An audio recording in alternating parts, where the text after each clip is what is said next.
सबसे पहले शिवम त्यागी जी आपसे शुरुआत करते हुए 2 दिन बाकी रह गए हैं रामलला की प्राण प्रतिष्ठा को। उनकी मूर्ति की तस्वीरें भी सामने आ गई हैं। गर्भगृह में रामलला विराजमान भी हो गए हैं। पूजा अर्चना की शुरुआत भी हो गई है गर्भगृह के भीतर भी। लेकिन इन सब के बीच बार बार आप लोगों के ऊपर एक ही आरोप लग रहे हैं कि राम के नाम पर जिस तरह की पॉलिटिक्स को लेकर बीजेपी आगे बढ़ रही है, अगर उसको लगता है कि 24 में कामयाबी मिल जाएगी तो ऐसा नहीं होगा और दूसरों को सर्टिफिकेट देना हिंदुत्व का बंद करे बीजेपी, ये कहना है कांग्रेस पार्टी के नेताओं का। क्या है इस पर जवाब शिवम जी? चित्रा जी, सबसे पहले तो मैं इसी चौपाई से शुरू करना चाहूंगा कि रिपुरन जीत सुजस सुर गावत सीता सहित अनुज प्रभु आवत। जिस तरह की राजनीति और जिस तरह की बातें ये लोग कर रहे हैं और जिस तरीके से पूरा इंडी अलायंस जो है चुनाव से जोड़कर 2024 से जोड़कर इसको देख रहा है, मैं मानता हूं उनको मेरी शुभकामनाएं। अब एक चीज मैं यहां पर बड़ा कहना चाहता हूं। सबसे पहले तो एक परिवार में एक पिता के 2 बेटे हैं।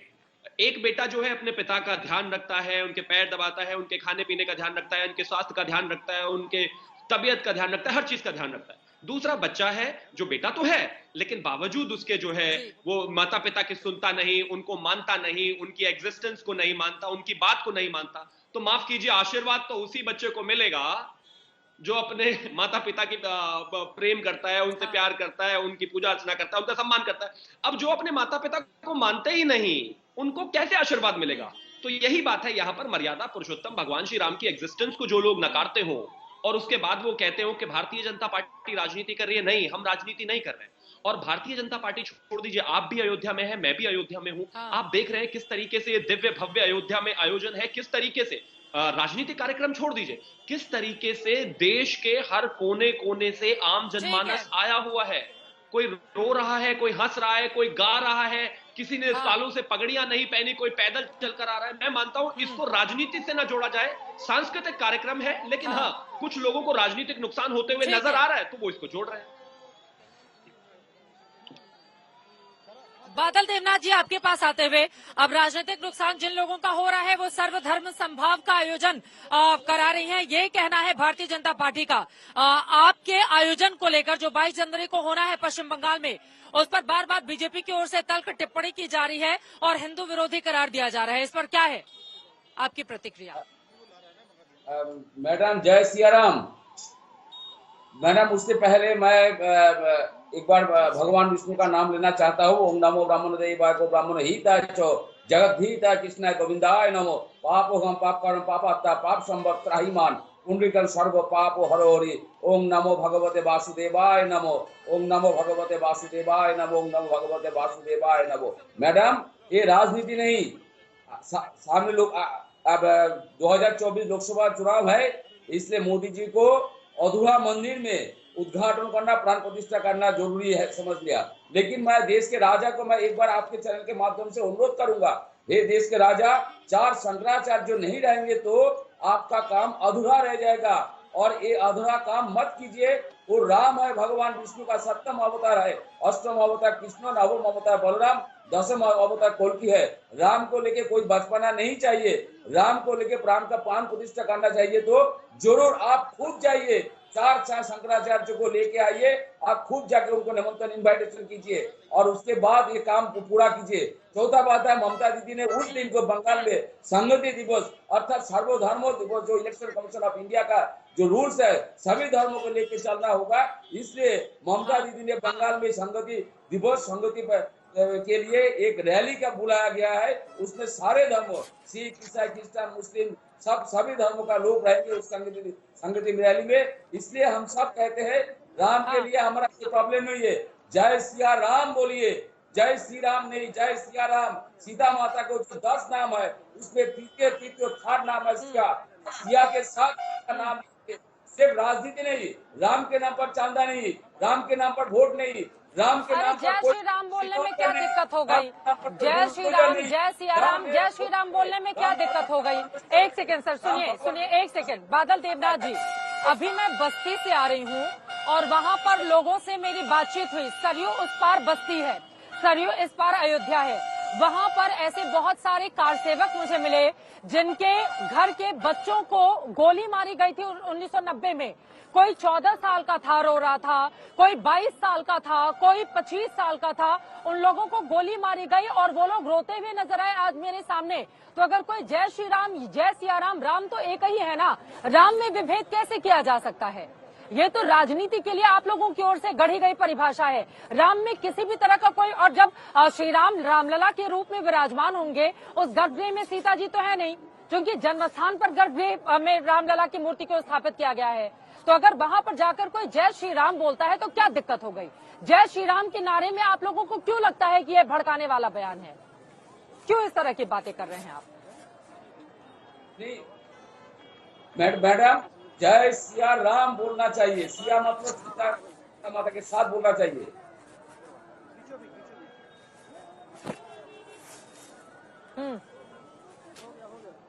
और मैं बोलूंगा मैडम? बोले बोले, अपनी बात को आगे बढ़ाएं, सुन रही हूं मैं। मैडम, मैं जो कहना चाहता हूँ वह सारे देश के लोग, पूरे विश्व के लोग जो जानते हैं, भगवान विष्णु के साथ महालक्ष्मी माता और सीता माता के साथ राम, राधा के साथ श्री कृष्ण। अर्थात राधा को छोड़ के श्री कृष्ण का नाम लिया जाएगा तो अधूरा रह जाएगा, और सीता माता को छोड़ के राम लाला का, अर्थात राम लाला का प्राण प्रतिष्ठा हो रहा है वहाँ पर। सीता माता के साथ, लक्ष्मण के साथ राम का पूजा वहाँ पर नहीं हो रहा है। प्रॉब्लम जो लोग सुनेंगे क्या आप उस पर हंसेंगे नहीं? ठीक है, राम के नाम पर जो सियासत चल रही है, शंकराचार्य को लेकर कांग्रेस पार्टी सवाल उठा रही है, तो उस पर प्रतिक्रिया सामने आई है। एक बार सुना देते हैं, उसके बाद बीजेपी विश्व हिंदू परिषद से इस बारे में जवाब देंगे। एक बार सुनते हैं। शंकराचार्य को लेकर भी इस देश की सियासत किस तरह से जारी है।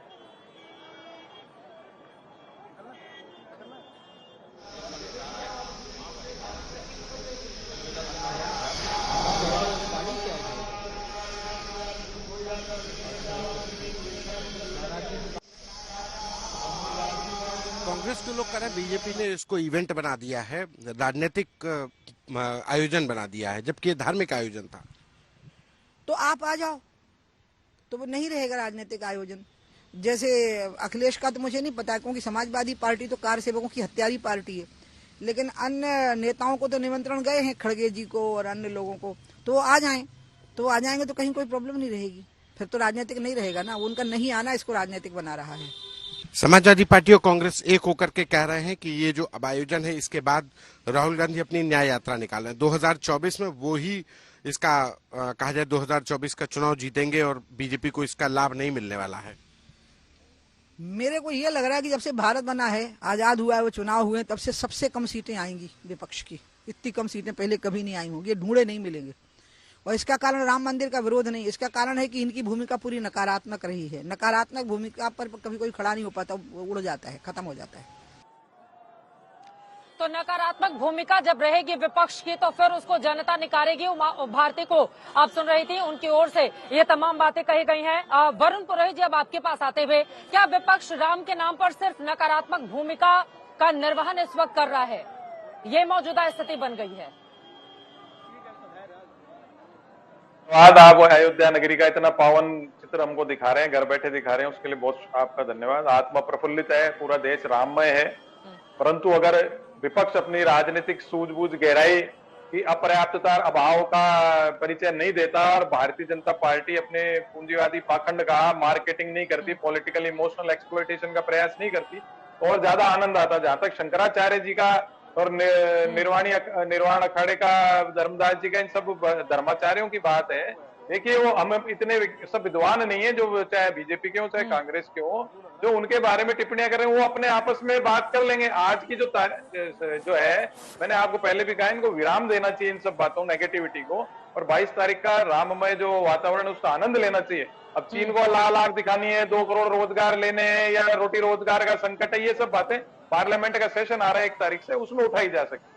आप अभी उमा भारती जी ने देखिए एक और वक्तव्य भी दिया है कि शंकराचार्य जी पे जो अपड़ कुपड़ लोग टिप्पणियां कर रहे हैं, उसको भी दुखद बताया उन्होंने। तो ये जो इस तरह का एक पॉलिटिकल सिस्टम चल रहा है, शंकराचार्य जी पे भी आरोप प्रत्यारोप बीजेपी के कुछ समर्थित लोग दे देते हैं, या कांग्रेस के लोग कोई अपना टिप्पणी दे रहे हैं। कांग्रेस तो देखिए विपक्ष में है, तो उनको जो है बड़ा अपना आचरण बड़ा मर्यादित रखना चाहिए था। मैं जब भी हमेशा कहा सूझबूझ का अभाव है, और लेकिन जो भारतीय जनता ठीक पार्टी है। जो एक गार्जियन है हमारे लोकतंत्र की, जिसकी सरकार है, उसको भी ऐसे पॉलिटिकल एक्सप्लॉइटेशन नहीं करना चाहिए मार्केटिंग कर करके। इसको शांत रखते, सबको साथ लेके चलते, तो इस ठीक मंदिर का है, इस शिवम आनंद इसका का जवाब और देंगे, आनंद लेकिन आता। जल्दी जल्दी बाकी लोगों की भी टिप्पणी मैं ले लेती हूँ। ठीक है, समझ में आ गई आपकी बात। जल्दी जल्दी बाकी लोगों की भी टिप्पणी ले लेती हूँ। आपके पास सीधे वारिस पठान जी आते हुए, अब 22 जनवरी को सरकार की ओर से छुट्टी कर दी गई, उस पर भी पॉलिटिक्स गर्मा गई है। इतना भव्य दिव्य कार्यक्रम हो रहा है, बीजेपी की ओर से कहा जा रहा है, तो फिर उस दिन लोग प्रभु राम के दर्शन अपने अपने घरों में बैठकर कर सकें और उस दिन बड़े पैमाने पर आयोजन हो ताकि दीपोत्सव हो सके, तो इसको लेकर भी, छुट्टी को लेकर पॉलिटिक्स क्यों की जा रही है एमआईएम की ओर से? देखिए चित्रा जी, यहाँ पर 2-3 बातें मैं आपको बताना चाहूंगा। सबसे पहले तो हमारे देश के अंदर एक होड़ लग गया है, कौन बड़ा हिंदू। सबसे बड़ा होड़ लग गया। मोदी जी बोल रहे मैं सबसे बड़ा हिंदू हूं। अब वो प्राण प्रतिष्ठा के पहले जमीन में सो रहे हैं, क्या खा रहे हैं, क्या नहीं कर रहे हैं। दूसरी तरफ जो सो कॉल्ड सेक्युलर पार्टियां हैं, वहां पर देखिए किस तरह की होड़ लगी है। फारूक अब्दुल्ला जी कपिल सिब्बल के साथ बैठ के भजन गा रहे हैं। दूसरी तरफ अरविंद केजरीवाल जी दिल्ली के अंदर हर मंगलवार को बोलते हैं मैं अभी सुंदरकांड का पाठ पढ़ाऊंगा। अरे तो क्या हो रहा है? देश को भी क्या इन लोग रिलीजियस मैटर पे चलाएंगे या संविधान से, कायदे कानून से चलाएंगे? और सोचने वाली बात एक ये भी है ना कि क्या एक ही कम्युनिटी की तरफ आप सबको चाहिए? फिर मुसलमानों के वोट तो आपको भर भर के चाहिए, तो मुसलमानों के लिए बात क्यों नहीं करते? माइनॉरिटी क्यों आप दरगुजर करना चाहते हो? अब बात नंबर 2 चित्रा जी ये है, सवाल आज भी वही है। मैंने पहले भी सवाल किया था कि मेरे हिंदू भाइयों के सवाल है, देश की आम जनता का सवाल है कि जो अंधेरी रात के अंदर अचानक से मूर्ति प्रकट हो गई थी रामलल्ला की, या प्रकट हो गई थी या कुछ लोगों का बोलना है कि रखी गई थी, तो वो मूर्ति कहाँ है? उस मूर्ति को इस वक्त वहां पे क्यों नहीं रखा जा रहा है? ये भी एक प्रश्न उठता है बाद में। अभी देखिए शंकराचार्य जो है स्वामी अविमुक्तेश्वर नंद ने अभी सवाल उठाया यही कि वो जो पुरानी मूर्ति थी रामलल्ला की जो प्रकट हो गई थी, ऐसा लोग बोल रहे थे, उसके बाद ही तो सब हुआ ना। नमाज को बंद कर दिया गया, उसके बाद में मैटर चला सुप्रीम कोर्ट के अंदर, उसके बाद में आस्था की बुनियाद के ऊपर ऑर्डर आ गया, हमारी बाबरी मस्जिद को धोखे से शहीद कर दिया, अब राम मंदिर का निर्माण हो रहा है। तो उस उस मूर्ति के बारे में कोई क्यों बात नहीं कर रहा है? क्या वजह है? अब बात नंबर 3, आपने कहा कि ये जो टाइमिंग आधा दिन का छुट्टी दे दिया, ठीक है। चित्रा जी सोचिए आप, मोदी जी हमेशा से एक ही चीज जुमला देते हैं, सबका साथ, सबका विकास, सबका विश्वास। अब ये जुमला नहीं तो और क्या है? हमारी ईद मिलाद की नबी की जो छुट्टी थी उसको तो आपने कैंसिल कर दिया। संविधान पार्लियामेंट के अंदर, राज्यसभा के अंदर जुम्मा के दिन आधा घंटे का वक्त मिलता था, एमपी जाके नमाज पढ़ ले, वो भी आपने छुट्टी को तो कैंसिल कर दिया। तो फिर किस तरह के? आप तो प्रधानमंत्री तो सबके है ना, तो फिर कहां गया आपका मेरी ट्रिपल तलाक के टाइम बोलने वाले मोदी जी मुसलमान तो मेरी बहनें हैं? और ठीक है, मैं जवाब दे लेती हूँ। हाँ बोलिए शिवम त्यागी जी। वो कह रहे हैं भेदभाव कर रही है धर्म के आधार पर बीजेपी। हाँ चित्रा जी देखिए कितना अच्छा मुहूर्त है। एक ही लाइन में तो सबसे पहले ये हिंदू धर्म को जो है क्रिटिसाइज कर रहे हैं, प्रधानमंत्री धरती पर सो रहे हैं, व्रत रख रहे हैं, और उसी लाइन में ये शंकराचार्य जी का रेफरेंस भी दे रहे हैं कि शंकराचार्य जी नहीं आ रहे, इसका विषय बताइए। भैया ये हमारा धर्म है, हमें रहने दीजिए, इसमें हमें करने दीजिए, हम करेंगे, चिंता मत करिए। और जहां तक बात शंकराचार्य की है और जहां तक बात अधूरे मंदिर की है, सबसे पहले मैं एक चीज कहना चाहता हूं, के मुंशी की एक किताब है, मैं वारिस पठान को भेज दूंगा। जब सोमनाथ में प्राण प्रतिष्ठा हुई थी, वहां पर भी पहले सिर्फ फर्श ही था, उस फर्श पर प्राण प्रतिष्ठा हुई और उसके बाद लगातार मंदिर बनता रहा। तो मुझे लगता है इस तर्क पर तो कोई जवाब है ही नहीं। दूसरी बात, इन्होंने कहा कि प्रधानमंत्री जो है नीचे सो रहे हैं, व्रत रख रहे हैं। भैया प्रधानमंत्री इस देश के प्रधानमंत्री हैं, 140 करोड़ के प्रधानमंत्री हैं।